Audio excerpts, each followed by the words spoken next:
그들이 날마다 나를 찾아 나의 길을 알기를 즐거워함이 마치 공의를 행하여 그의 하나님의 규례를 저버리지 아니하는 나라 같아서 의로운 판단을 내게 구하며 하나님과 가까이 하기를 즐거워하는도다. 아멘.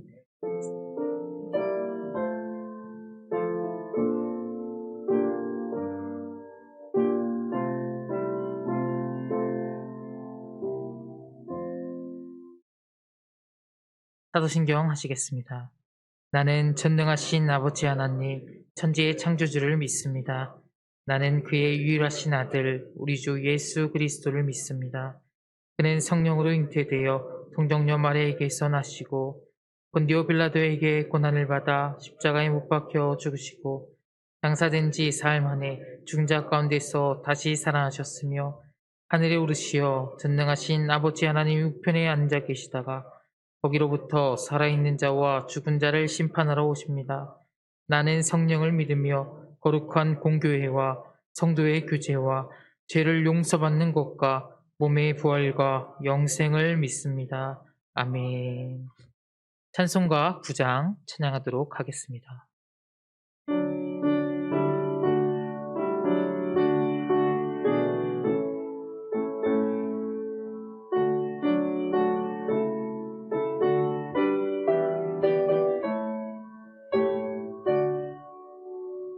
하늘에 가득 찬 영광의 하나님, 온 땅에 충만한 존귀하신 하나님, 생명과 빛으로 지혜와 권능으로 언제나 우리를 지키시는 하나님, 성부와 성자와 성령 삼위의 하나님, 우리 예배를 받아주시옵소서.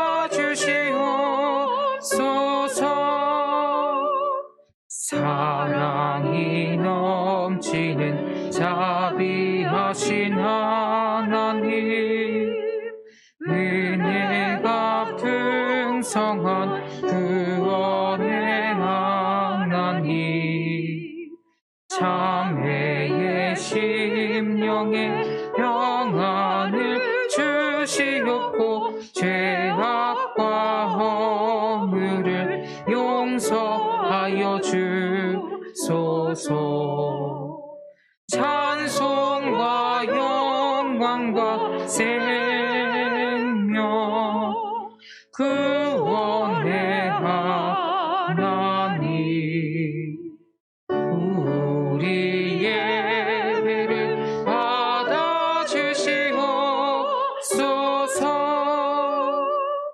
연약한 심령을 굳게 세워주시고 우둔한 마음을 지혜롭게 하시고 주의 뜻 받들어 참되게 살아가며 주 말씀 따라서 용감하게 하소서. 권능과 지혜와 사랑 은혜의 하나님, 우리 예배를 받아주시옵소서.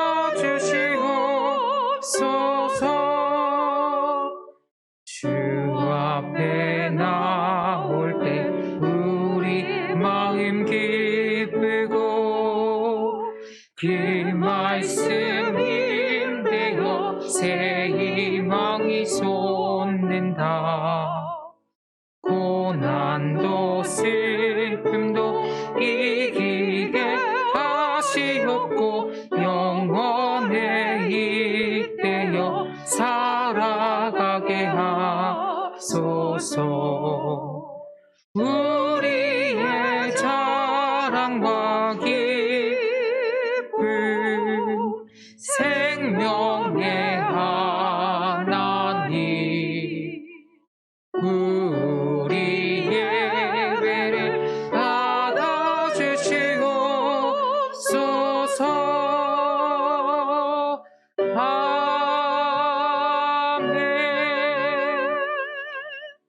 같이 자리에 앉으셔서 성시교독 10번, 시편 16편의 말씀을 함께 교독하도록 하겠습니다.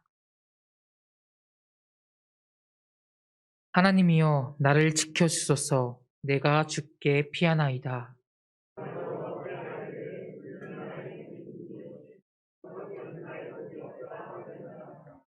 땅에 있는 성도들은 존귀한 자들이니 나의 모든 즐거움이 그들에게 있도다.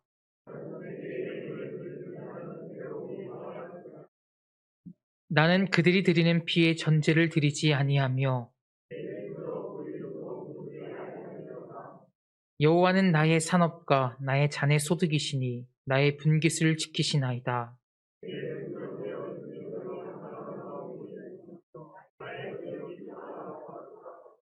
나를 훈계하신 여호와를 송축할지라. 내가 여호와를 항상 내 앞에 모심이요. 아멘. 다 같이 찬송가 250장 찬양하도록 하겠습니다.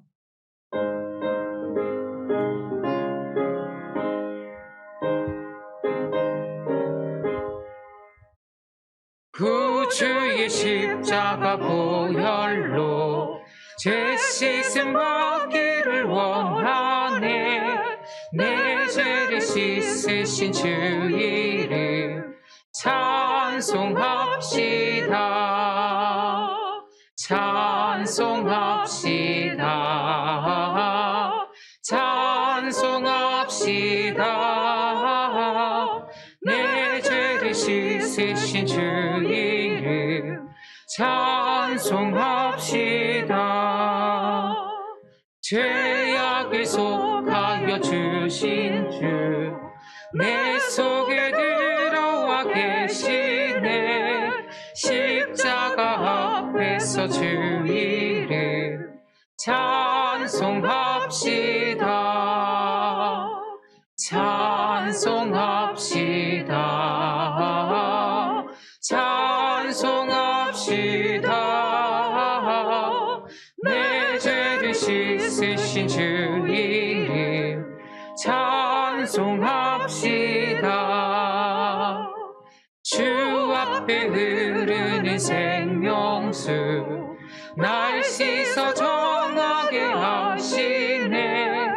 내 깊은 정성을 다하여 찬송합시다.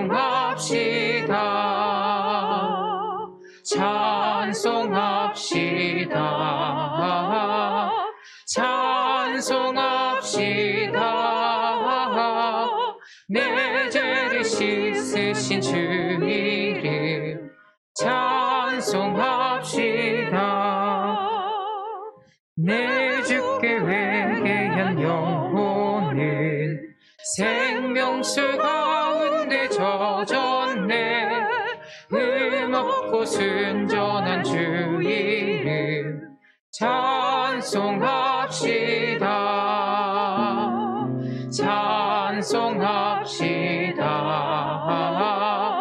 찬송합시다. 내 죄를 씻으신 주 이름 찬송합시다.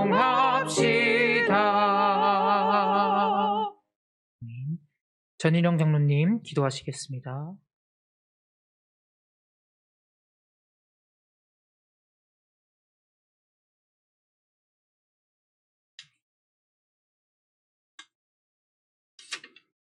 자비로우신 아버지 하나님, 어두운 그림자가 우리의 삶 속으로 퍼져 세상이 점점 암흑의 세상으로 변해지고 있음에도 불구하고 아름답고 깨끗한 세상을 원하시며 기다려주시는 아버지 하나님, 오늘도 우리를 사랑하사 주님의 빛이 지속적으로 비추어 주시니 진심으로 감사드립니다. 특별히 그리스도인의 삶의 기조인 말씀과 기도로 가르쳐 믿음을 허락하시고 성령 충만함을 채워 은혜 내려주시고 이 세상에서 바르게 살아가도록 인도해 주시니 우리의 마음과 정성을 다해 온전히 아버지 하나님께 경배와 찬양을 올려드리오니 흡족하게 받아 주시옵소서. 주님, 저희들에게 십자가의 보혈로 구원해 주시고 치료해 주시고 중보자로 오셔서 믿음으로 온전하게 살아가게 하심을 감사드립니다. 저희들은 태초에 하나님 말씀을 거역한 원죄와 아직도 알면서도 지은 죄, 자신도 모르게 지은 죄가 많이 있음을 고백합니다. 주님 용서하여 주시옵소서. 우리나라를 위해서 기도합니다. 사랑의 주님, 저희 대한민국의 주님의 은혜와 축복이 늘 함께 하시어 이 나라를 선진국 대열에 벗어나지 않게 이 나라를 지켜 주시옵소서. 우리의 노력도 주님께 함께 하지 않으시면 아무 소용이 없음을 알게 하옵소서. 다음 주 9일 대통령 선거가 있습니다. 뉴스와 유튜브 방송 매체를 통해 많은 비평과 비방이 난무한 가운데 국민들은 혼란스럽게 하며 가슴을 아프게 하고 있습니다. 주님께서 저희들의 성령의 지혜를 주셔서 선거에 주님과 함께 동행하시어 바른 한 표를 결정하게 하옵소서. 이번 대통령은 하나님을 경외하며 하나님의 뜻과 계획에 따라 국가를 경영하는 지도자가 되게 하옵소서. 지도자가 우리를 더욱 부강한 나라로 이끌며 국민의 화합과 통합하게 하시어 남북의 평화를 견인할 수 있게 하시고 특히 하나님께서 알려주신 자유, 평화함으로 민주주의의 인권을 존중하는 나라가 되게 허락하여 주시옵소서. 우크라이나를 위해 기도합니다. 우크라이나 국민들이 피난들에게 주님의 사랑과 온전의 손길이 이어지기를 기도합니다. 러시아의 침공이 이어지고 있는 가운데 민간인과 군인 사망자도 발생하고 있습니다. 주님 그들의 나라를 불쌍히 여기시고 지켜주셔서 인류의 평화를 위해 각 나라의 책임자들이 전쟁의 종식을 결정하게 주님께 허락하시어 인류의 역사가 하나님 앞에 부끄러운 세상이 되지 않게 만들어 주시옵소서.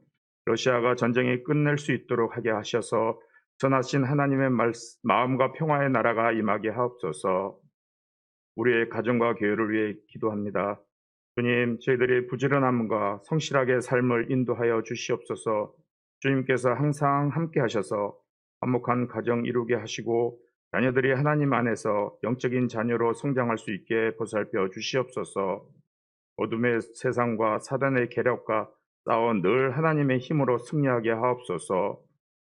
그들이 하나님의 나라에서 영원히 빛나게 하시고 그들에게 주은 삶을 평생 감사하며 하나님을 의지하며 살아가게 하옵소서. 보안백합교회를 통하여 주님 영광 받아 주시기를 원하며 주님의 뜻과 계획이 이루어져 날이 갈수록 성령이 넘치는 교회가 되게 인도하여 주시옵소서. 코로나로 인해 위축되어 힘들던 복음 전파와 전도를 다시 시작할 수 있도록 지혜와 대응 안에 열어주셔서 진행하게 허락하여 주시옵소서. 전도의 사명이 교회의 본질음을 기억하게 하시고 하나님의 은혜 가운데 헌신하게 하옵소서.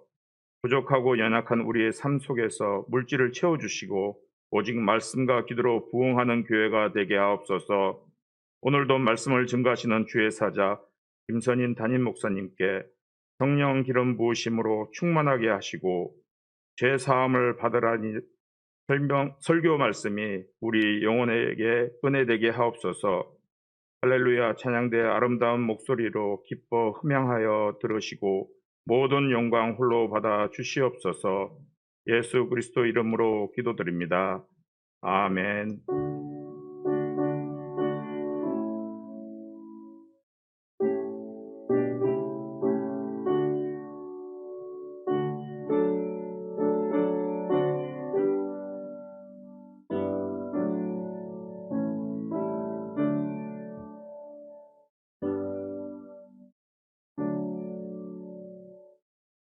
김미호 권사님 성경 봉독해 주시겠습니다.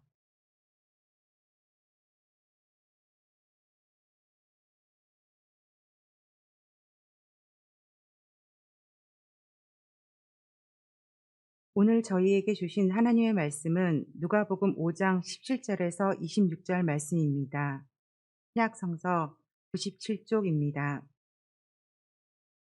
하루는 가르치실 때에 갈릴리의 각 마을과 유대와 예루살렘에서 온 바리새인과 율법 교사들이 앉았는데 병을 고치는 주의 능력이 예수와 함께 하더라. 한 중풍병자를 사람들이 침상에 메고 와서 예수 앞에 들여놓고자 하였으나 무리 때문에 메고 들어갈 길을 얻지 못한지라. 지붕에 올라가 기와를 벗기고 병자를 침상째 무리 가운데로 예수 앞에 달아내리니 예수께서 그들의 믿음을 보시고 이르시되 이 사람아 내 죄 사함을 받았느니라 하시니 서기관과 바리새인들이 생각하여 이르되 이 신성 모독하는 자가 누구냐 오직 하나님 외에 누가 능히 죄를 사하겠느냐. 예수께서 그 생각을 아시고 대답하여 이르시되 너희 마음에 무슨 생각을 하느냐. 내 죄 사함을 받았느니라 하는 말과 일어나 걸어가라 하는 말이 어느 것이 쉽겠느냐. 그러나 인자가 땅에서 죄를 사하는 권세가 있는 줄을 너희로 알게 하려고 하리라 하고 하시고 중풍병자에게 말씀하시되 내가 내게 이르노니 일어나 내 침상을 가지고 집으로 가라 하시매 그 사람이 그들 앞에서 곧 일어나 그 누웠던 것을 가지고 하나님께 영광을 돌리며 자기 집으로 돌아가니 모든 사람이 놀라 하나님께 영광을 돌리며 심히 두려워하여 이르되 오늘 우리가 놀라운 일을 보았다 하니라.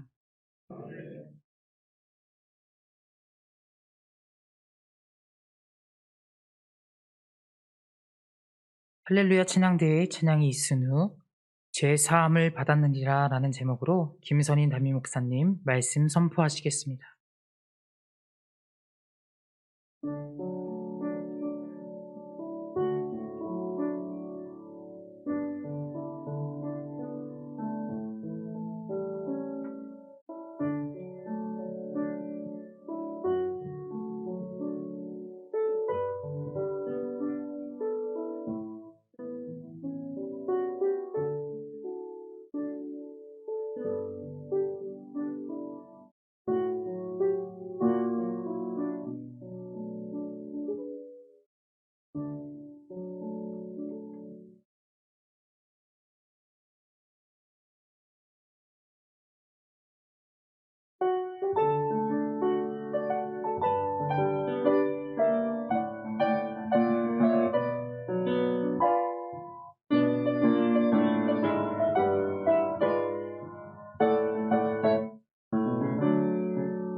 시험 물결 달려들어도 전혀 겁내지 않죠.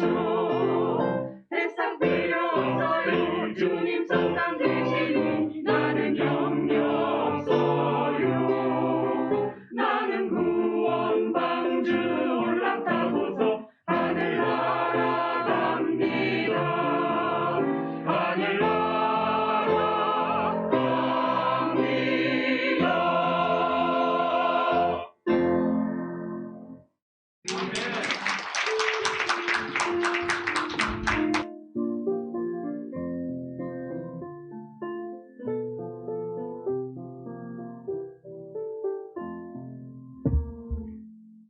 찬양 감사합니다. 교회 소식을 전해드리겠습니다.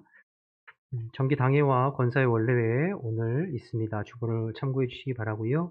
다음 주에는 각 기관 원래회와 전도부 모임이 있습니다. 백합 성서대학 오늘 개강하는데요. 주보에 시간과 장소가 잘 나와 있습니다. 참고해 주시기 바랍니다. 2022년 전반기 장학생 신청을 다음 주일까지 받습니다. 문의는 김엘리사 전사님에게 문의해 주시기 바랍니다. 주중 전도대를 모집하는데요. 주중에 금요일 오후 1시 30분부터 4시까지 매주 전도할 예정에 있습니다. 여러분 많이 좀 동참해 주시고 주중에 함께 참석해 주시길 바랍니다. 자세한 문의는 박여샘 목사님께 문의해 주시기 바랍니다. 추가 광고를 좀 드리겠습니다. 남지방 성로회 총회가 3월 13일 주일 수전교회에서 있습니다. 오후 4시에 있는데요. 교회 출발은 신덕교회에서 오후 2시 30분에 출발한다고 합니다. 우리 원로장로님들, 명예장로님들 많이 참석해 주시기를 부탁드리겠습니다. 어제 우리 김복자 명예권사님 장례를 은혜 중에 마쳤습니다. 기도해 주신 우리 성도님들 너무 감사드리고요. 오늘 우리 김복자 명예권사님 자녀분들이 예배 감사하는 마음으로 참석하셨는데요. 어디 계신가요? 자리에서 잠깐 일어나시면 우리 목례로 격려하고 위로하면서 인사하겠습니다. 나머지 광고는 주보를 참고해 주시면 되겠습니다. 우리 옆에 있는 분들하고 인사하면서 이렇게 인사하겠습니다. 한 주간 주 안에서 평안하세요. 이렇게 인사하겠습니다.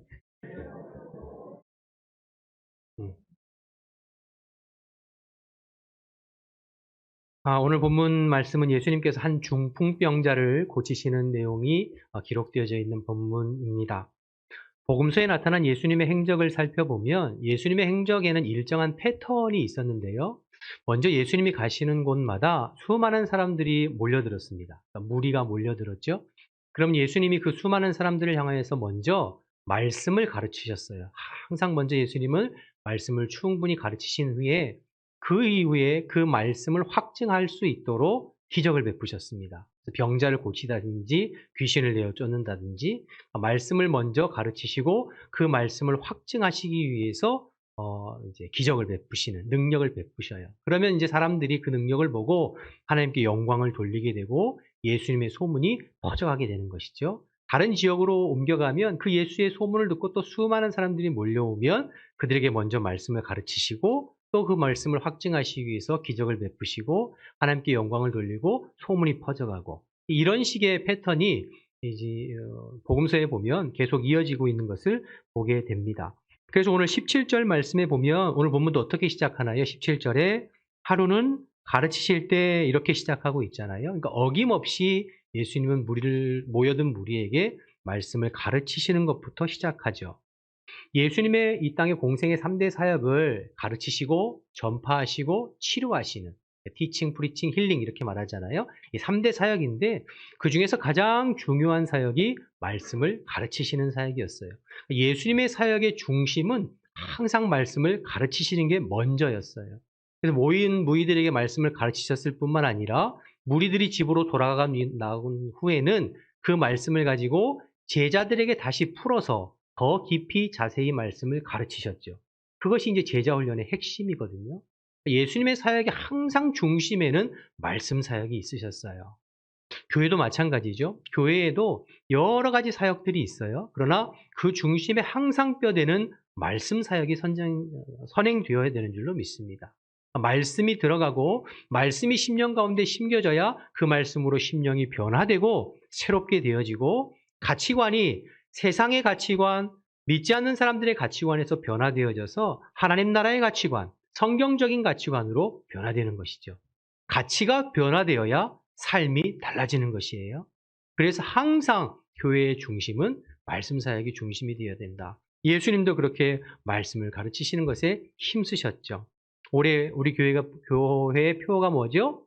기도와 말씀으로 부흥하는 교회, 또 말씀과 기도로 부흥하는 교회. 그러니까 이것은 사실 올해 1년 표라기보다는 우리 평생의 신앙생활하면서 붙잡고 가야 할 두 기둥이죠. 기도와 말씀, 말씀과 기도. 특별히 올 한 해 말씀을 더 가까이 하고 말씀을 사모하는 데 힘쓰는 저와 여러분 되시기를 축복합니다. 오늘부터 이제 백합 성서대학이 개강하는데요. 또 위에서 기도해 주시고 하나님의 은혜가 있도록 기도해 주시고 또 아직 신청하지 못하신 분들은 또 다음번에 2학기 때도 또 개강할 테니까 신청하셔서 언제든지 우리가 말씀이 우리의 중심과 심령 가운데 있기를 힘쓰는 저와 여러분 되시기를 주님의 이름으로 축복합니다. 17절 계속해서 다시 보시면요. 하루는 이렇게 가르치실 때에 갈릴리 각 마을과 유대와 예루살렘에서 온 바리새인과 율법 교사들이 앉았는데 병을 고치는 주의 능력이 예수와 함께 하더라. 17절에 보면 지금 예수님 말씀 가르치시는 앞에 누가 나와 있다고 그랬죠? 바리새인과 율법 교사들이 나와 있다고 그랬어요. 그런데 이 사람들은 먼저 보니까 북쪽 갈릴리 마을, 북쪽이죠. 유대와 예루살렘, 남쪽이에요. 그러니까 이미 예수님의 소문이 저 북쪽 갈릴리부터 남쪽 유대 예루살렘까지 두루 퍼져 있던 것을 알 수 있고요. 그런데 이 사람들이 왜 예수님의 가르침 앞에 앉아 있을까 하는 거죠. 우리가 일반적으로 이 바리새인과 또 율법교사 21절의 서기관들은 예수님을 향하여서 호의적인 사람들은 아니었어요. 그렇죠? 그러니까 지금 예수님 앞에 앉아 있는 것이 예수님 앞에 은혜 받기 위해서 사모하는 마음으로 내게 오늘 무슨 말씀 주실까, 어떤 깨달음을 주실까 하는 마음으로 앉아 있는 것은 아니에요. 물론 그 중에는 그렇게 앉아 있는 바리새인도 있었겠지만 지금 이들은 도대체 저 예수란 사람 정체가 뭐야? 뭐 때문에 사람들이 그렇게 열광하는 거지? 이렇게 의심의 눈초리로 또 확인하려고 경계하는 마음으로 지금 예수님 앞에 앉아 있는 사람들이 바로 이 율법 교사들 또 바리새인들입니다. 더 나아가서 예수님의 말에 꼬투리를 잡아서 하나님의 율법과 자신들이 가지고 있는 전통에 벗어나는 것은 없는지, 잘못되는 것은 없는지 꼼꼼하게 지금 체크하면서 지금 예수님의 말씀을 듣고 있는 거죠. 어떤 의미에서는 은혜 받기 위해 온 사람이 아니라 어떤 불순한 태도를 가지고 지금 예수님 말씀을 듣고 있는 거예요. 그러니 예수님 주변에는 항상 이런 태도를 가지고 있는 사람들이 늘 따라다녔거든요. 예수님 얼마나 피곤하셨을까 이런 생각을 좀 해봤어요. 교회도 사실은 마찬가지죠. 앞에서 목회자가 말씀을 증거하고 설교하면 항상 사모하는 마음으로 하나님께서 오늘은 내게 무슨 말씀을 주실까? 성령이 교회에게 하시는 말씀은 어떤 말씀일까? 이렇게 사모하는 마음으로 듣는 분들도 많이 계시지만 또 그 중에는 오늘 저 목사가 어떤 설교를 하나, 오늘 본문에서 제대로 설교를 하고 있나 또 확인하고 체크하면서 들으시는 분들도 간혹 계시고 또 어떤 분들은 처음부터 끝까지 팔짱 끼고 눈을 지그시 감은 후에 저를 좀 감동시켜 봐주세요. 저를 좀 설득해 봐주세요. 이런 마음으로 또 말씀을 듣는 분들도 계세요. 예수님 때도 그랬으니까 뭐 어떤 면은 자연스러울 수도 있죠. 그런데 여러분, 우리가 한번 기억해야 할 것은 하나님 앞에 우리가 말씀을 대하고 듣는 태도는 상당히 중요합니다. 마태복음 13장에 가보면 예수님께서 4가지 밭에 대한 비유를 해주셨죠. 씨 뿌리는 비유를 통해서 우리 사람의 마음밭이 4가지가 있다. 길가와 같은 마음, 돌짝밭과 같은 마음, 가시떨기와 같은 마음, 그리고 하나는 옥토와 같은 마음. 그런데 여러분, 이 4가지 밭 중에서 열매 맺는 밭은 몇 가지였죠? 하나였어요. 그러니까 옥토와 같은 마음. 그 옥토와 같은 마음의 말씀이 심겨지고 떨어질 때 비로소 30배도, 60배도 혹은 100배까지 열매와 결실을 맺게 된다. 예수님 말씀하셨죠. 그리고 누가복음 8장에 가보면 이 옥토와 같은 마음을 뭐라고 설명하셨냐면 누가복음 8장 15절 말씀 볼까요? 누가복음 8장 15절 말씀. 스크린에는 안 나오나요? 함께 읽겠습니다. 시작. 좋은 땅에 있다는 것은 착하고 좋은 마음으로 말씀을 듣고 지키어 인내로 결심하는 자다. 좋은 땅, 옥토를 얘기하는 거죠. 이 옥토는 뭐냐면 착하고 좋은 마음으로 먼저 말씀을 듣는 거라. 이렇게 말씀하시죠. 그러니까 착하고 좋은 마음으로 겸손하고 온유한 태도로 말씀을 듣는 것이 굉장히 중요하다는 것을 우리에게 말씀해 주고 있습니다. 저와 여러분도 항상 누구를 통해서 말씀을 듣든지 사람의 말이 아니라 주의 종들의 입술을 통하여서 강단에서 세우신 자들의 입술을 통하여서 하나님이 지금 내게 주시는 말씀으로 들을 수 있는 이 옥토와 같은 착하고 부드러운 마음으로 말씀을 청종하는 저와 여러분 되시기를 주님의 이름으로 축원합니다. 예, 그러기 위해서 우리의 심령을 옥토로 늘 준비하는 것이 중요한데요. 그러기 위해서 여러분의 눈과 귀를 삼가하셔야 돼요. 그러니까 여러분이 아무거나 보고 아무거나 듣고 하면 마음이 나도 모르는 사이에 딱딱해지고 강팍해지고 그래요. 요즘 여러분 유튜브나 이런 뭐 보면은 뭐 오만 가지 것들이 많이 있잖아요. 막 폭력적인 거, 뭐 음란한 거, 엽기적인 그런 것들을 자꾸 대하면 나도 모르는 사이에 심령이 딱딱해지고 강팍해져요. 그럼 하나님의 말씀이 잘 들리지 않습니다. 또 여러분 이런 말이 있어요. 주일을 은혜롭게 보내려면 토요일 저녁을 은혜롭게 보내라. 토요일 저녁에 밤늦게까지 영화 보고 TV 보고 새벽 1시, 2시 혹시 지금도 계시는지 모르겠어요. 그러면 말씀이 잘 안 들려요. 그러니까 평소에 우리의 마음을 옥토로 준비하는 것은 우리의 눈과 귀를 삼가하는 것입니다. 어쨌든 준비된 마음으로 하나님의 말씀을 청종하고 듣는 저와 여러분 되시기를 주님의 이름으로 축원합니다. 자, 어쨌든 17절에 보니까 바리새인과 율법교사가 등장하고 있죠. 이어서 18절에 보면 누가 나오냐면 18절 한 중풍병자를 사람들이 침상에 메고 와서 예수 앞에 들여놓고자 하였으나 18절에 누가 나옵니까? 중풍병자가 나와요. 이 중풍병자는 어떤 사람이죠? 살아있지만 스스로 수적을 움직일 수 없는, 점점 몸이 굳어져서 자기 마음대로 할 수 없는 사람이 중풍병자의 모습이에요. 그렇죠?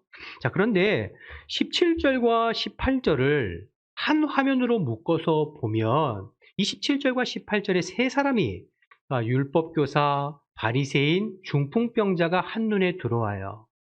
누가복음의 저자인 누가는 이 17절과 18절에 이 각각 다른 이미지를 가지고 있는 두 부류의 사람을 함께 묶어 놓으면서 우리에게 뭔가 메시지를 던져주고 있는 것처럼 느껴져요.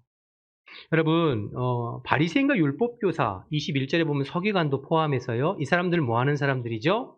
당시 유대 종교 지도자들이에요. 유대 종교 권력자들이에요. 어쩌면 유대교의 전부라고 할 수 있는 사람들이 이 사람들이거든요. 그런데 이어서 나타나는 중풍병자의 상태는 어떻다고 그랬죠? 생명이 있으나 온몸이 마비된, 살았다고 하는 모양은 있으나 실상은 죽은 것과 같은 상태가 중풍병자예요. 머리에 의식은 있어서 말은 할 수 있고 대화는 할 수 있지만 온몸이 마비되어져서 생명력 있게 움직일 수 없는 중풍병자들. 여러분, 이 지금 누가는 무엇을 말하고 싶은 걸까요? 사실 예수님 앞에 지금 예수님 책 잡기 위해서 앉아있는 바리새인과 서기관과 율법교사들이야말로 자신은 영적인 중풍병자임을 꼬집고 있는 것이죠. 당시 유대교의 실상이 살았다 하는 모양은 있으나 실제는 죽은 것 같은 화석과 같은 점점 굳어지고 형식화되어지는 영적인 상태였거든요. 그것을 지금 보여주고 있는 거예요. 그러니까 오늘 본문을 표면적으로만 보면 오늘 본문에서 가장 불쌍한 사람은 누구일까요?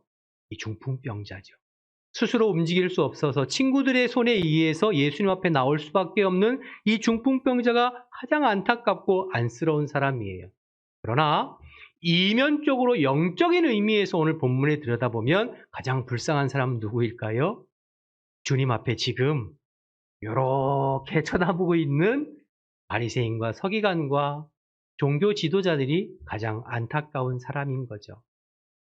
여러분, 육신의 중풍병을 앓고 있는 이 사람은 자신의 질병을 알아요. 자신의 문제점을 알아요. 그래서 주님 앞에 나와서 간절한 마음으로 고쳐주기를 사모해서 그의 육신의 질병도 고침을 받았을 뿐만 아니라 더 나아가서 그의 영적인 내면의 질병까지도 고침을 받았어요. 그런데 반면에 지금 실질적인 영적인 중풍병자인 이 종교 지도자들은 자신들의 처지를 알지 못해요. 무엇이 문제인지를 깨닫지 못해요. 그러니 주님 앞에 나오지도 않고 고침받을 수도 없죠. 그러니 어떤 면에서 오늘 본문의 가장 불쌍한 사람들은 이 종교 지도자들이었습니다. 오늘 말씀을 통해서 먼저 저와 여러분이 생각해 볼 것은 우리 안에 이런 연약한 모습은 없는가 하는 것이죠. 여러분, 우리가 눈에 보이는 육신적인 것, 인간적인 것, 외적인 것, 세상적인 것들, 그런 것들은 어느 것 하나 부럽지 않게 잘 사는 것처럼 보일 수 있어요. 그래서 사람들이 그것 때문에 칭찬하고, 부러워하고, 박수치고, 또 때로는 그런 것들 때문에 사람들에게 의시되고, 교만하고, 그걸로 남들을 판단하고, 그럴 수 있어요. 그러나 정작 그들의 영적인 실상은 살았다 있는 모양은 있으나 실질은 죽은 것 같은, 오늘 영적인 중풍병자와 같은 이러한 바리새인과 서기관과 종교 지도자들, 율법 교사와 같은 모습이 혹 내 모습은 아닌가, 혹 우리의 모습은 아닌가, 혹 지금 한국 교회의 실상은 아닌가 말씀을 통해서 깨닫게 되는 거죠. 생명력이 없이 살아 움직이는 그런 신앙생활이 아니라 머리로만 화석화되어서 종교 의식만 계속 반복하지, 정말 주님과 동행하는 것이 실제가 되어지고 일상의 삶 가운데 주님과 함께하는 것이 실제가 되지 못하는 우리의 모습이 오늘 몸의 모습이 아닌가, 능력 없는 종교인의 모습이 아닌가, 스스로 여러분 말씀을 통해서 나의 모습을 비춰보고 차라리 오히려 자신의 문제를 깨닫고 주님 앞에 나와 간절히 매달리고 주님의 도우심을 간구하는 이 중풍병자와 친구들의 모습이 저와 여러분들의 모습 되시기를 주님의 이름으로 축원합니다. 계속해서요, 18절과 19절 말씀을 다시 좀 보겠습니다. 제가 읽어볼게요. 한 중풍병자를 사람들이 침상에 메고 와서 예수 앞에 들여놓고자 하였으나 무리 때문에 메고 들어갈 길을 얻지 못한지라 지붕에 올라가 기와를 벗기고 병자를 침상째 무리 가운데로 예수 앞에 달아내렸다고 그랬어요. 여러분 19절에 보니까 무리 때문에 이런 말이 나오죠. 그러니까 중풍병자를 친구들이 이제 들어가려고, 예수님 계신 집에 들어가려고 보니까 그 집 앞에 인산이례를 이룬 무리 때문에 들어갈 수가 없는 거예요. 그래서 이제 지붕으로 올라가서 기와를 뜯잖아요. 이 무리 때문에 가끔 신방을 하거나 혹은 이제 전도를 할 때 선생님 교회 좀 나오시죠, 이제 교회 좀 다니시죠, 이렇게 권면을 하면 간혹 가다가 에이 저는 그 교회 아무개 때문에 교회 안 나갈래요, 이런 분들 가끔 있어요. 누구누구 때문에 못 나가겠어요, 이런 분들이 있어요. 물론 뭐 각자의 사정이 있고 형편이 있고 상황이 있었겠죠, 그렇죠? 그런데 저는 이제 오늘 이 말씀을 묵상하면서 제가 드는 생각이 혹 내가 이 무리 중에 한 사람은 아닐까? 혹 내 모습과 내 태도가 이 무리 중에 한 사람은 아닐까? 이런 생각을 좀 스스로 해보았습니다. 우리가 교회 공동체 안에 있지만 나도 모르는 사이에 본의 아니게 나를 통해서 누군가 지금 예수님이 절실하게 필요하고 주님 앞에 나오고 싶어 하는데 그 길을 가로막고 있는 무리 중에 한 사람이 혹 내 모습은 아닐까, 그렇게 생각되어지는 것이죠. 여러분, 오늘 본문에 중풍병자를 사람들이 이제 메고 왔잖아요. 그러면 문 앞에 있는 사람들이 비켜주면 되잖아요. 들어가시라고. 그런데 안 비켜줘요. 그렇죠? 그러니까 들어갈 수 없으니까 비켜주면 될 텐데, 들어갈 수 없으니까 옆에 있는 계단을 통해서 지붕에 올라가서 기와를 벗기고 지붕을 뜯고 침상째 예수님 앞에 내리는 거예요. 그럼 우리가 이 본문을 대할 때 항상 그래, 어떠한 어려움이 있어도 장애가 있어도 굴하지 않고 장애를 극복하는 이 믿음과 이 열정과 열심 본받아야 된다, 또 이렇게 우리가 묵상할 수도 있고 나눌 수도 있고 설교도 하잖아요. 그런데 역으로 생각해보면 그냥 쉽게 길을 열어주면 그냥 쉽게 들어갈 텐데, 여러분 생각해보세요. 예수님이 얼마나 깜짝 놀랐을까. 말씀을 전하고 있는데 막 지붕이 뜯기더니 침상이 이렇게 내려오는 거예요. 여러분 같으면, 여러분 제가 이렇게 설교를 하는데 막 여기 지붕이 뜯기고 막 뭐가 이렇게 내려오면 얼마나 놀랬겠어요. 그렇죠? 그냥 길을 비켜주면 될 텐데. 자, 그러면 여러분 생각해 보실까요? 이 집 앞에 지금 무리들이 왜 길을 안 비켜줬을까요? 자기 문제가 더 급하기 때문에. 내 문제 지금 더 급해서 내가 먼저 예수님 만나고 예수님한테 내 문제 해결받는 게 더 급한 거예요. 그러니까 안 비켜주는 것이죠. 아무리 뭐 중풍병자 아니라 중풍병자 할아버지가 와서 있다 하더라도 내 문제 지금 급하니까 비켜주지 않는 것이죠. 여러분, 사람은 누구나 남의 아픔보다 내 손톱 밑에 박혀있는 작은 가시가 훨씬 아프게 느껴진다고 이야기하잖아요. 그렇죠? 그와 같은 것이죠. 여러분, 그런데 기복신앙이 참 무섭고 안 좋은 것이 이런 부분입니다. 여러분, 기복신앙은 철저하게 자기에게 관심이 있어요. 내가 복받는 것, 내 자녀 복받는 것, 우리 가정 잘 복받는 것, 우리 자녀 출세하는 것, 여기에만 철저하게 관심이 있는 것이 기복신앙입니다. 예수를 믿는 것도 철저하게 나 자신 복받고 내 문제 해결하고 내 자녀 잘 되고 내 가정 복받는 것에만 집중하는 신앙인들이 의외로 많이 있어요. 그러나 여러분, 우리가 예수님을 인격적으로 만나고 신앙이 깊어지면 처음에는 물론 내 문제로부터 시작하지요. 그러나 신앙이 깊어지면 깊어질수록 이제 내 문제에서 벗어나서 눈을 들어 주님을 바라보고 하나님 나라와 복음을 위해서 또는 다른 이웃을 위해서 손을 펴고 마음을 펴고 배려하고 이렇게 되어지는 것이 건강한 신앙 아닐까요? 근데 기복신앙이 무서운 것은 철저하게 나와 내 가정에만 집중한다는 거죠. 근데 의외로 한국교회에 이렇게 기복신앙적인 사람들이 굉장히 많이 있습니다. 그러다 보니까 다른 사람들은 배려하지 못하고 다른 사람들은 신경 쓰지를 않아요. 오직 나와 내 가정, 내 문제에만 관심 있는 성도들이 많죠. 그러니 세상에 믿지 않는 사람들의 눈에 교회 다니는 사람은 상당히 이기적이고 자기 자신만을 알고 자기 집단만을 아는 사람들로 비춰지고 보여질 수도 있는 것이죠. 여러분, 저는 가끔 지하철 타고 다니다 보면 얼굴이 화끈거릴 때가 있어요. 어쩌다가 빈자리가 하나 나면 쏜살같이 앉으셔서 권사님 일로 와, 권사님 여기 자리 났어, 권사님 일로 와. 그러면 제가 그냥 얼굴이 화끈 그냥 아줌마라고 부르지. 그럴 때가 있어요. 그리고 또 어떨 때는 이제 식당 같은 데 가면, 요즘은 코로나 때문에 식당 가는 걸 자주 못 갑니다만, 식당에 가면 권사님, 집사님, 목사님, 장로님 막 떠들게 얘기하다가 종업원들한테는 막 하대하는 거예요. 반말로 하고. 언니 막 이리 와봐. 그러고 이게 마음에 안 들면 막 막대하고. 그러면요, 그냥 밥 안 먹고 집에 가고 싶을 때가 가끔 있어요. 상대방을 배려하지 못하고 무례하고 막 말씀하시는 분들이 교회 직분자들 가운데도 중직자들 가운데도 상당히 많이 있습니다. 여러분, 혹시 그런 모습 때문에 정말 예수님이 필요한 사람들의 길을 우리가 막고 있는 것은 아닌가? 오늘 말씀을 통해서 좀 생각해 보았어요. 여러분, 예수님 주변에는 말씀드리려 항상 주변에 사람들이 많았어요. 그 사람들이 왜 그렇게 예수님 모여들었을까요? 한결같이 자기 문제 해결받기 위해서였어요. 근데 그 무리들이 예수님 십자가에 달려 돌아가실 때 어떻게 했습니까? 예수를 십자가에 못 박으라. 성난 군중으로 바뀌었어요.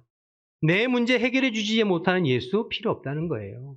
우리 가정, 우리 민족의 문제, 나의 지금 떡 문제, 빵 문제 해결해 주지 못하는 예수 더 이상 필요 없다는 거예요. 그건 건강한 믿음과 건강한 신앙이 아니죠. 오늘 이 중풍병자를 맡고선 이 무리를 보면서 혹시 내 모습을 통해 본의 아니게 정말 주님이 필요한 사람들의 길을 막고 있는 나의 말과 행동은 없는지 한번 스스로 생각해보는 저와 여러분 되시기를 주님의 이름으로 축원합니다.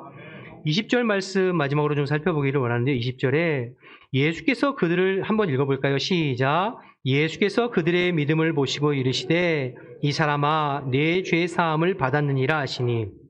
제일 중요한 부분인데요. 오늘 무리 때문에 이제 집에 들어갈 수 없자 지붕으로 올라가서 기와를 뜯고 중풍병자, 자기 친구겠죠? 내렸습니다. 예수님께서 이들의 모습을 보시고 이렇게 말씀하신 거예요. 그들의 믿음을 보고 이르시되 이 사람아 내 죄의 사함을 받았느니라. 먼저 그들의 믿음을 보시고 이렇게 말씀하세요. 복수예요. 그렇죠? 그의 믿음이 아니라 그들의 믿음을 보시고. 그럼 여기에 그들은 누굴까요? 중풍병자와 그의 친구들 혹은 그의 친구들이겠죠? 그러면 우리가 언뜻 좀 이해가 안 돼요. 우리가 알고 있는 구원과 조금 달라요. 여러분, 구원은 철저하게 개인적으로 예수님을 믿고 영접해야 되는 거잖아요. 그렇죠?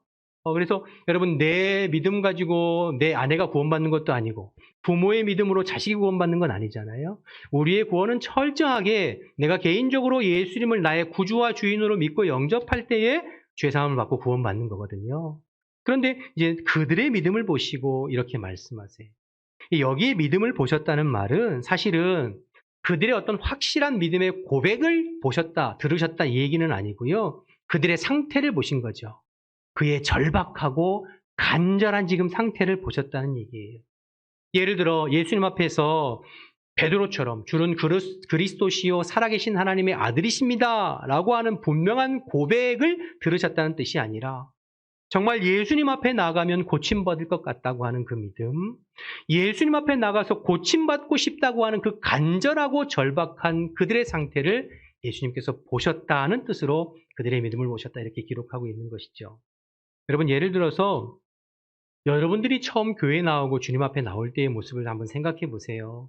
대부분의 많은 사람들이 신앙생활 처음 시작할 때 베드로처럼 주는 그리스도시요 살아계신 하나님의 아들이십니다 이러면서 교회에 나오는 사람이 몇이나 계시겠어요? 대부분 없잖아요. 그렇죠? 대부분은 자기의 문제, 지금 자기의 자녀들이 아프다든지 남편이 사업이 잘 안 돼서 경제적으로 힘들다든지 아니면 가정에 여러 가지 우한 질고 때문에 교회라도 나가서 기도하면 이 문제 좀 해결해 볼까 싶어서 지푸라기라도 잡는 심정으로 교회에 나오는 사람들이 참 많이 있잖아요.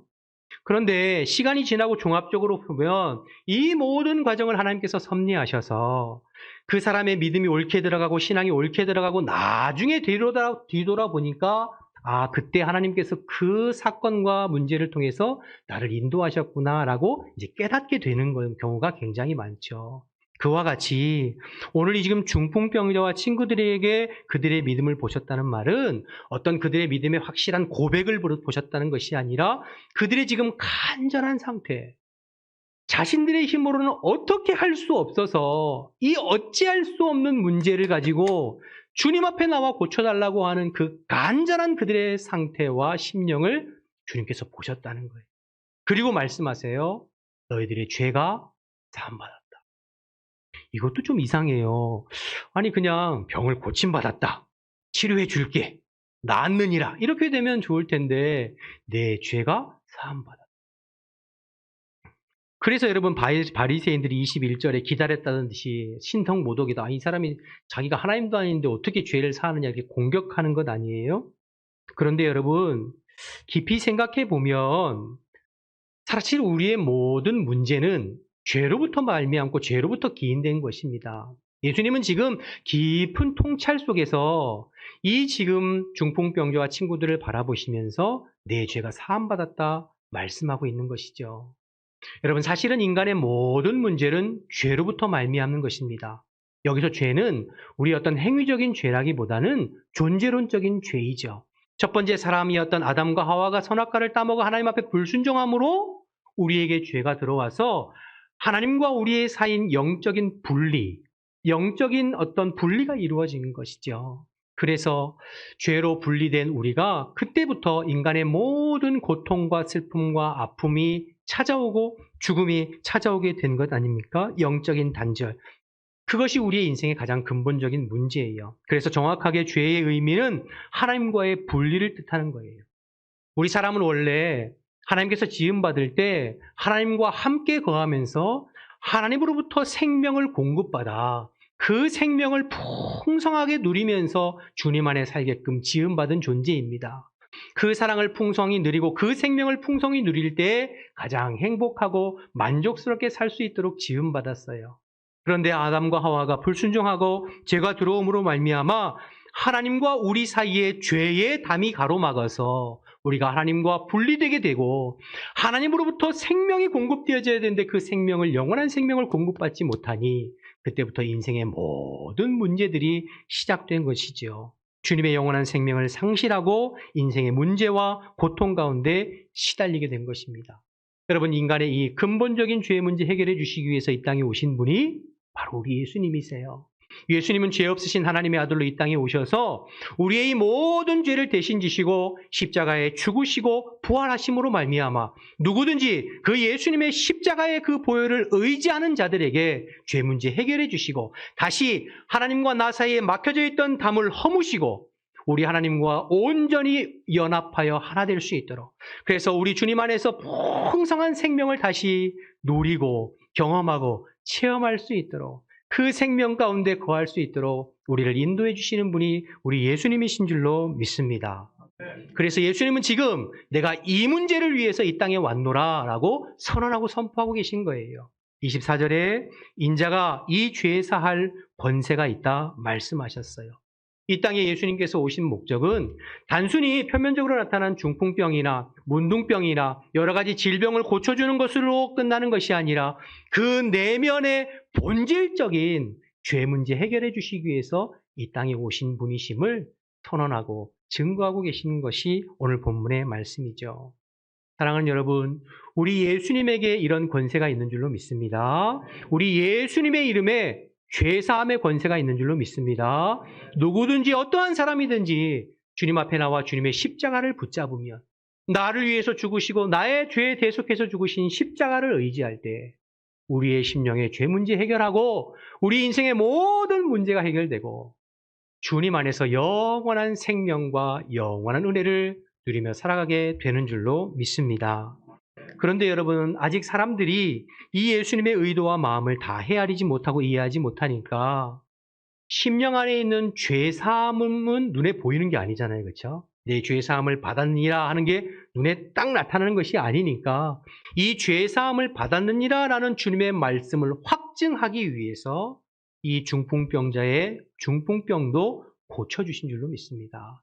그래서 다시 살아 움직이고 다시 회복되는 모습을 통하여서 육신의 질병 아니라 더 깊은 본질적인 죄 문제도 해결하시기 위해서 이 땅에 오신 분이 예수님이심을 우리에게 보여주고 계신 분이죠. 사랑하는 여러분, 저와 여러분의 근본적인 문제는 죄 문제입니다. 이 인생의 죄 문제 해결받지 않으면 다른 것으로는 인생의 문제가 해결되지 않아요. 이 문제 해결해 주기 위해서 이 땅에 오신 예수님을 날마다 의지하고 예수님의 십자가를 붙잡음으로 날마다 우리의 심령이 주님 안에서 새롭게 살아나고 구원받는 저와 여러분 되시기를 주님의 이름으로 축원합니다. 여러분, 우리는 날마다 구원받아야 할 존재입니다. 여러분, 이 말을 잘 이해하셔야 돼요. 여러분, 이미 우리는 예수의 이름으로 구원받았습니다. 할렐루야이십니까? 이미 우리는 예수의 이름으로 구원받았습니다. 아멘이 적으시네요. 구원의 확신이 없으세요? 다시 해야 돼요.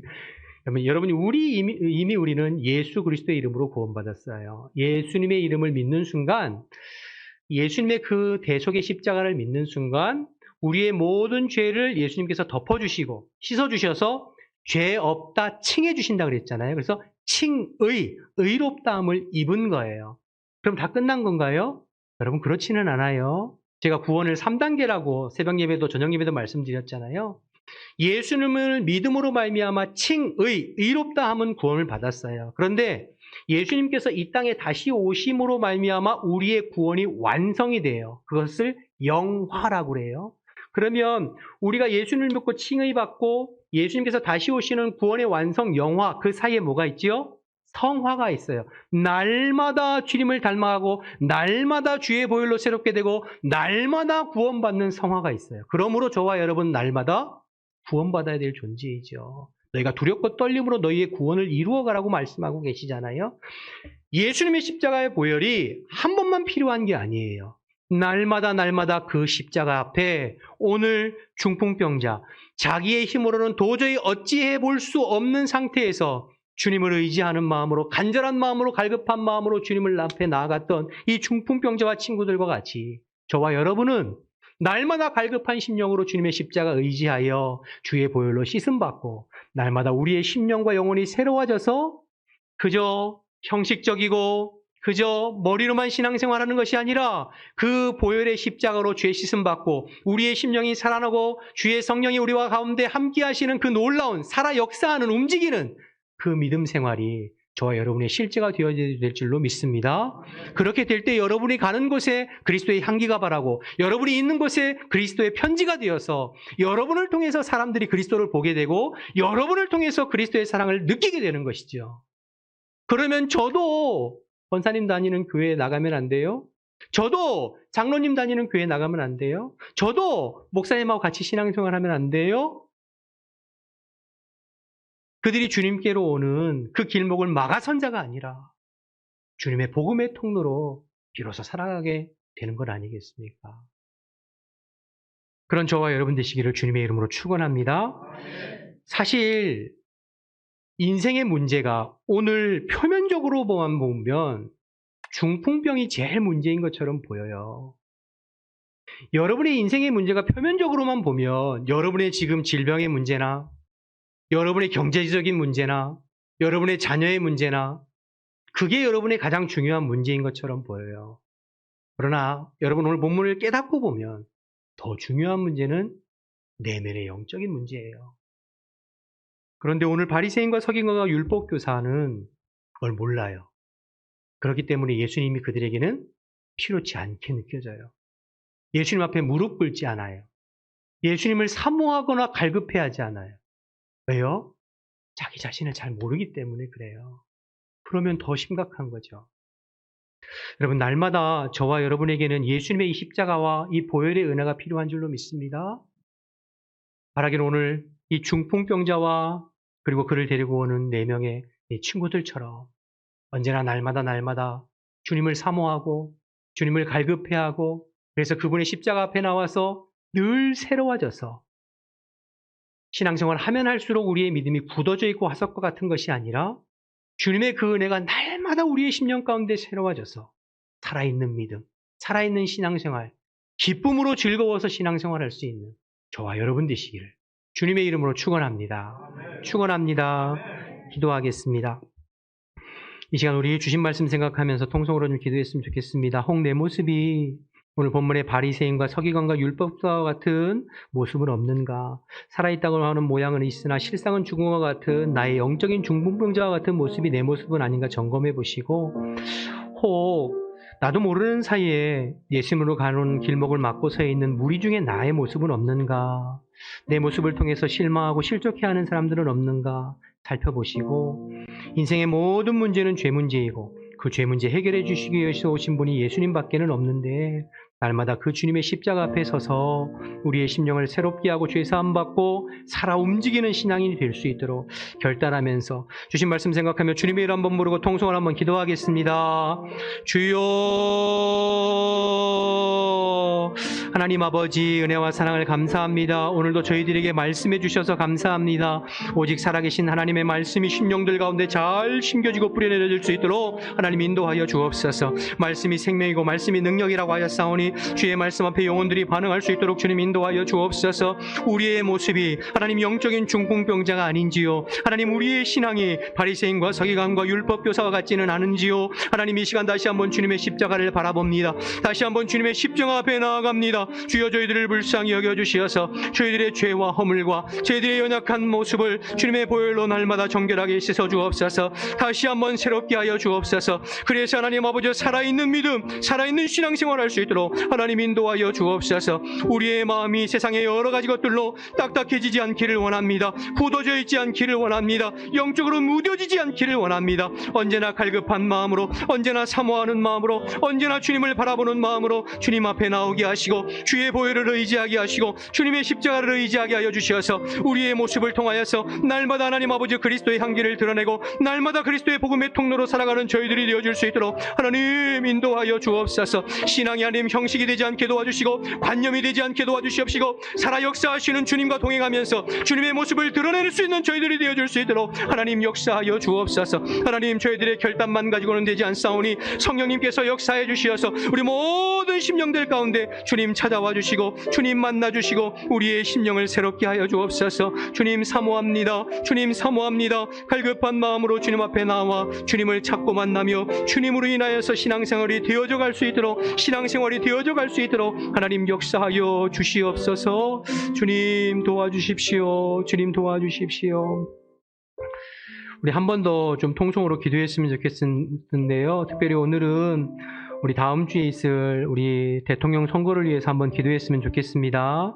하나님께서 이 땅을 불쌍히 여기시고 긍휼을 베풀어 주시어서 이 땅에 바른 지도자를 세워주시고, 특별히 누가 대통령으로 선출되든지 주변에 솔로몬과 같은 하나님의 지혜로운 자들을 많이 붙여주시어서 정말로 이 나라가 하나님 기뻐하시는 방향으로 나아가고, 주님 오시는 날까지 열방에 수치를 당하는 법이 없이 복음의 사명, 선교의 사명을 끝까지 감당하는 나라가 될 수 있도록 여러분 기도해야겠습니다.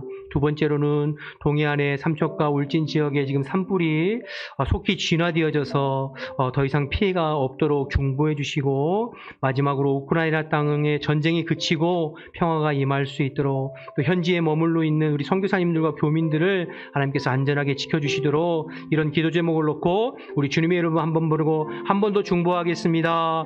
주여 하나님 아버지, 저희들 마음을 같이하여 기도합니다.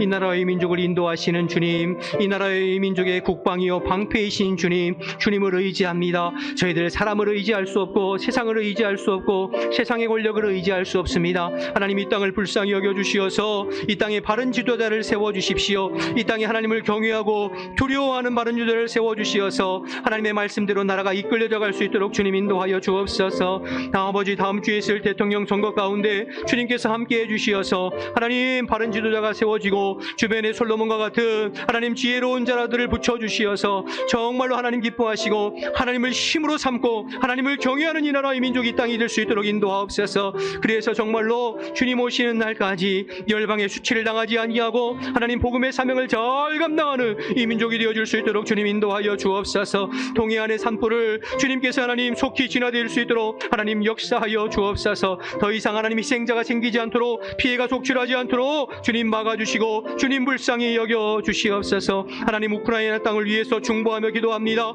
푸틴 대통령의 마음을 움직여시켜 주셔서 하나님 전쟁이 그치게 도와주시고 그 땅에 평화가 임할 수 있도록 하나님 인도하여 주옵소서. 우리 선교사님들과 교민들을 주님께서 안전하게 지켜주시고 눈동자와 같이 지키고 보호하여 주시어서 하나님의 생명싸개로 싸매어 주시옵소서. 주님께서 함께 하시기를 원합니다. 우리가 마음을 같이하여 중보하여 싸우니 우리가 기도한 것 이상으로 풍성하게 채우시고 역사하시는 하나님의 은혜를 경험할 수 있도록 주님 역사하시고 도와주시옵소서. 주님 감사합니다. 주님 도와주십시오. 하나님 은혜를 감사합니다. 오늘도 새로운 한 주를 열어가면서 저희들이 먼저 주님의 이름을 부르며 예배하게 하신 것을 감사합니다. 주님, 이 시간 성령께서 우리 각자에게 주신 말씀을 기억하게 하시고 단순히 신앙인으로 종교인으로만 살아가는 것이 아니라 정말로 하나님의 백성과 자녀로 살아있는 신앙생활 될 수 있도록 인도하여 주옵소서. 저희들의 연약함과 죄와 허물을 아시는 주님, 날마다 주님의 십자가 앞에 나가게 하시고 주님의 보혈을 의지하게 하시고, 그래서 심령이 새로워지고 마음이 새로워지고 생각이 새로워져서 주님과 동행하는 것이 우리의 일상이 되어질 수 있도록 하나님 인도하여 주옵소서. 이 땅을 위해서 기도하고 또 하나님 전쟁이 있는 지역을 위해서 중보했습니다. 하나님의 선한 손길로 인도해 주시어서 이 땅 가운데 하나님의 정의와 하나님의 공법이 물같이 흐르는 나라가 될 수 있도록 주님 인도해 주시고, 하나님 앞에 끝까지 쓰임받는 이 나라와 이 민족이 될 수 있도록 하나님 인도하여 주시옵소서. 주님께서 그렇게 함께 하시고 도와주실 줄 믿고 예수님의 이름으로 기도드립니다. 아멘. 다 같이 일어나셔서 찬송가 421장 찬양하겠습니다.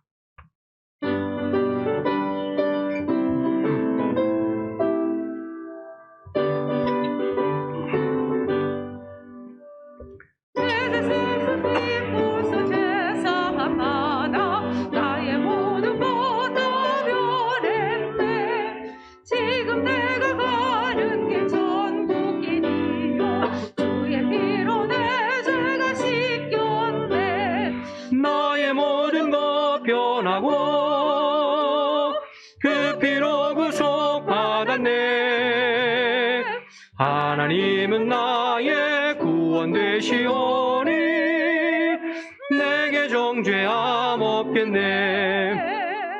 주님 밝은 빛 되사 어둠에 치니 나의 모든 것 다 변했네. 지금 내가 주 앞에 온전케 됨은 주의 공로를 의지하니 일세 나의 모든 것 변하고 그 피로 구속 받았네. 하나님은 나의 구원 되시오니 내게 정죄함 없겠네.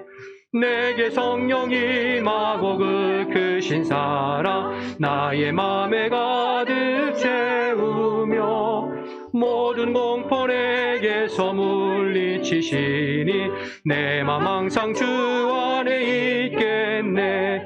나의 모든 것 변하고 그 피로 구속 받았네. 하나님은 나의 구원 되시오니 내게 정죄함 없겠네. 우리의 예배를 기뻐 받으시는 주님 감사합니다. 주님 앞에 마음과 정성과 뜻을 다하여 예배하였사오니 주님께서 이 예배를 기뻐 받으시고 사랑하는 모든 지체들 가운데 주의 성령을 물붓듯 기름 부어 주시어서 이 한 주간도 주님과 동행하는 복된 한 주간이 될 수 있도록 하나님 인도하여 주옵소서. 하나님, 곳곳에서 들려오는 소식과 사건과 사고들을 들을 때에 정말로 우리 주님께서 이 땅에 다시 오실 날이 가까워 왔구나라는 것을 영적으로 피부로 느끼게 됩니다. 하나님, 이 마지막 때에 저희들이 의지할 것은 주님밖에 없습니다. 우리 눈에 보이는 환경이 어떻게 변해가든지 나를 위해서 죽으시고 부활하신 십자가의 주님을 의지하여 언제나 주님과 동행하는 저희들이 될 수 있도록 인도하여 주옵소서. 내가 내 믿음을 지켜가는 것이 아니라 우리 주님께서 우리의 신앙과 믿음을 지켜주시어서 우리 주님 예수님 다시 오시는 날에 거룩한 주님의 신부로 준비되어져 갈 수 있는 우리 후한백과교회 모든 지체들이 다 될 수 있도록 인도하여 주시옵소서. 하나님, 주님 앞에 나올 때에 마음과 정성을 담아서 예물을 올려드립니다. 예물에 담겨있는 성도들의 기도의 제목과 마음의 소원을 하나님께서 기억하시고 우리가 구하는 것보다 더 풍성하게 채우시는 하나님의 은혜를 날마다 경험하는 우리 모든 지체들이 다 될 수 있도록 주님 인도하여 주시옵소서. 이제는 우리 주 예수 그리스도의 은혜와 하나님 아버지의 크신 사랑과 성령의 교통하심이 오직 예수님과 예수님의 십자가 의지하며 한 주간 승리하기를 결단하는 우리 모든 지체들 가운데 지금부터 영원토록 함께 하시기를 간절히 축원하옵나이다. 아멘.